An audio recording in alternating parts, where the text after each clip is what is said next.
করলে পূজা সকল বিপদে যাবে, নইলে পথে যে দুর্গতি, তাই মরি মরি।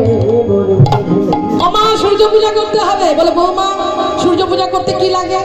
বলে বেশি কিছু লাগে না, একটা ঘট লাগে, ঘটের উপর একটা অম্রপল্ল, তারপরে একটা ফল, তারপরে ধূপ দীপ পোষা কুশি শঙ্খ ঘণ্টা, ক্ষীরের নাড়ু, নারকল নাড়ু, মুরগির মোয়া, রসমালাই, ক্ষীর, ছানা, মাখন, শাড়ি, গামছা, ধুতি, আলতা, সিঁদুর, রসমালাই।